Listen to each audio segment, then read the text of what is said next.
Marseille s'ouvre au tourisme. Donc petit à petit, on voit que on a une clientèle internationale et nationale de plus en plus importante.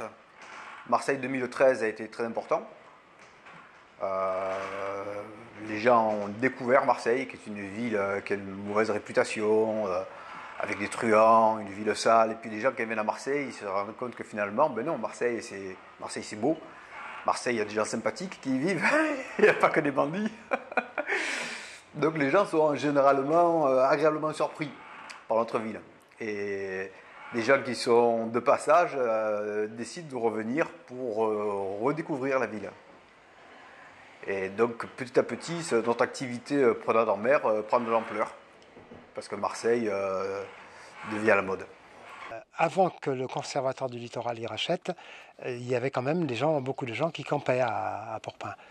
Et ça, dès que le Conservatoire du littoral a été racheté, le camping était interdit. Alors, ce qui s'est passé aussi, c'est que le site, par contre, a été classé, le site du Massif des Calanques, je crois que c'est 1983, ou quelque chose comme ça.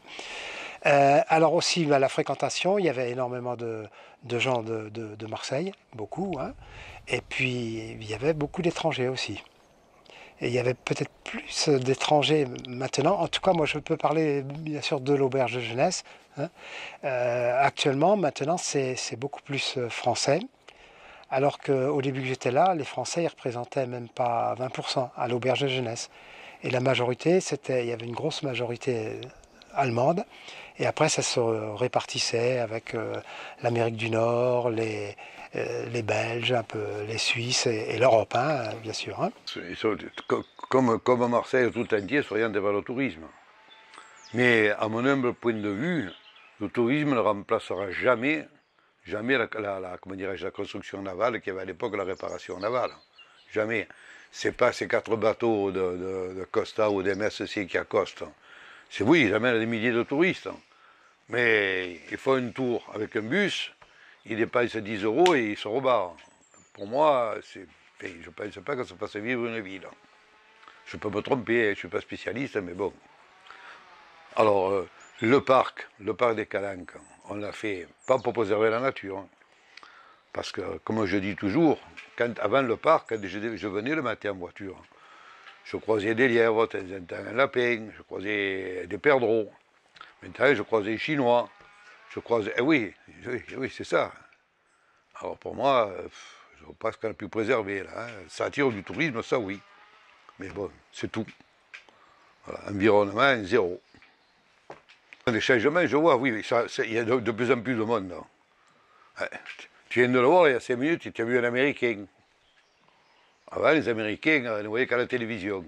Maintenant, il y a 5 minutes, tu as vu l'Américain. Moi, la semaine dernière, j'ai vu des Hindous. Voilà, bon, voilà le changement que je vois. Je pense que le changement le plus important au niveau de la fréquentation, surtout par rapport aux nationalités, c'était la période de la chute du mur de Berlin.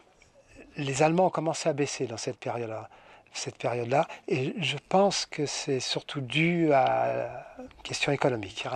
Et bien sûr aussi, ça a correspondu aussi un peu à la période, les tarifs aériens qui sont devenus beaucoup moins chers. Donc les gens, et surtout les jeunes, allaient beaucoup plus loin. Il y a un autre facteur aussi, qui est peut-être plus récent, c'est le facteur de l'insécurité. Les gens vont un peu moins loin. Et puis l'aspect financier aussi, qui est pas négligeable. Je pense qu'on voit de plus en plus de gens qui viennent ici, qui habitent proches, et surtout la région PACA, ou Lyon, Grenoble, on en voyait avant, mais beaucoup moins. Je trouve qu'on en voit beaucoup plus. Et puis l'accès aux familles aussi. Je pense que c'est un état d'esprit aussi que les gens connaissaient beaucoup moins. Pour eux, les auberges de jeunesse, c'était que des jeunes, des tout jeunes. Alors ils pensaient le bruit, et des choses comme ça, la fête, alors que ici, c'est quand même un lieu où les gens ils viennent aussi pour dormir, ils viennent pour marcher, certains viennent pour escalader. Plus qui peut porter, c'est le tourisme. Parce que Calanque, ça a toujours été touristique, les week-ends. Bon, maintenant encore plus la semaine. Quand j'étais jeune, il n'y avait personne l'hiver. Mais personne. Mais les week-ends, il y a toujours eu des promeneurs, beaucoup des gens qui faisaient de l'escalade, des plongeurs. Comme il n'y a pas de sanitaire, il n'y a rien qui est fait pour accueillir le touriste, automatiquement c'est tout autour des maisons. Et alors là, on a tout. On a les poubelles, on a les WC, disons, naturels, mais il faut quand même se vider, quoi. Et etc. etc. Voilà. Ce qui fait que moi je vis mal cette histoire de tourisme non drainé, quoi, non organisé. Dans les Calanques, on a la chance, beaucoup de personnes ont des chances, et historiquement, d'avoir des petites habitations. Il y a des personnes qui vivent à l'année, des personnes qui viennent que pendant les saisons, on va dire estivales, qui n'avaient pas trop envie d'avoir trop de monde chez eux, qui reste toujours d'ailleurs un problème. Hein. Maintenant que le parc est en train de prendre une autre dimension, les fréquentations dans le parc restent un vrai sujet.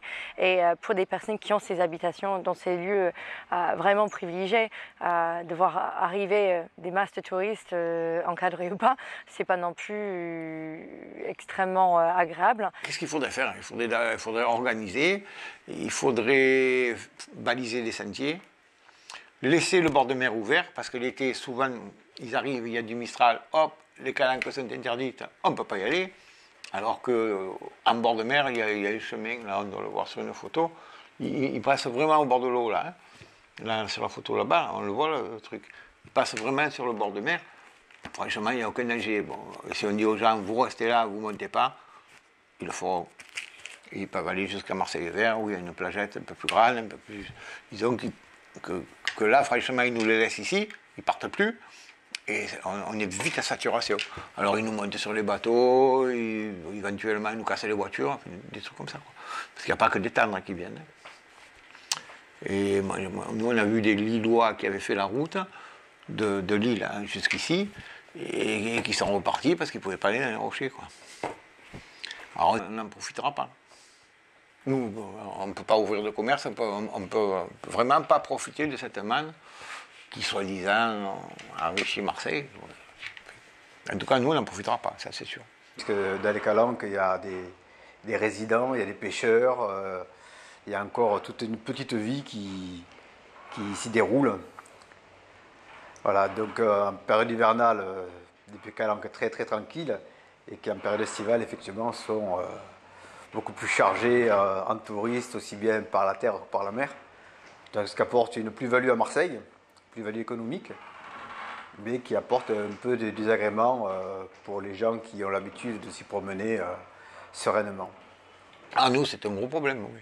On est à saturation. Vraiment à saturation. Là, l'été, on est protégé par des gardiens qui empêchent les voitures de passer. Et les jours d'interdiction complète, donc les jours noirs où il y a des risques d'incendie ou des trucs comme ça, ce jour-là, il y a des gardes du parc national qui se mettent à l'entrée de la Calanque qui empêchent tout le monde de passer.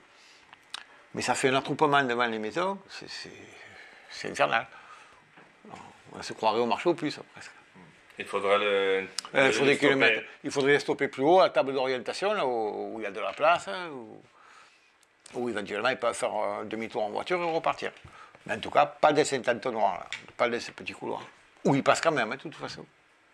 Comme ici à Callelongue, à Sormiou et à Morgiou, routes qui sont de la compétence métropolitaine maintenant et en même temps de la compétence des communes qui gèrent la partie administrative d'accès.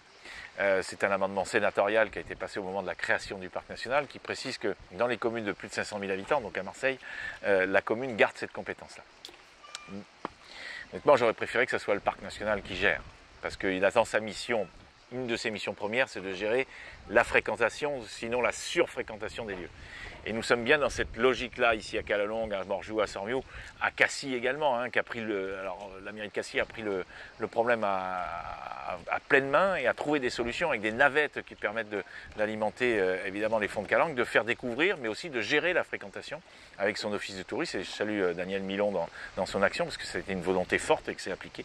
À Marseille, évidemment, nous sommes dans une ville qui fait 800 000 habitants, avec un attrait touristique extrêmement fort, qui est un axe politique de la commune, et c'est très bien parce que ça amène des richesses, ça crée de l'emploi dans cette ville, mais il faut que nous ayons une gestion raisonnée d'approche des calanques, et donc c'est la raison pour laquelle le parc développe maintenant depuis quelques années une réflexion sur le schéma d'accueil du public, donc le schéma d'accueil de tous ceux qui viennent nous visiter, qui bien sûr englobe la gestion des routes, englobe la gestion des portes d'entrée comme celle-ci à Callelongue, mais en fait de tout le littoral sud à partir de la Pointe-Rouge, Morjoux, Sormiou, Lumini et la Fontasse, qui sont des portes d'entrée.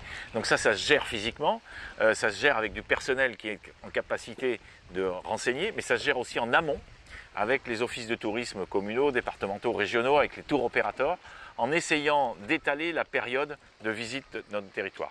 En gros, on est entre mai et octobre, et il faut que nous ayons des visites qui soient faites entre janvier et décembre, puisqu'on a des belles journées tout au long de l'année. Il faut juste que nous ayons une politique d'accueil qui soit conforme à ce qu'attendent aussi les tours opérateurs et ce qu'attendent les touristes. Donc nous sommes dans cette logique-là, beaucoup plus large que de se dire on va mettre des barrières, des plots, des ci, des là.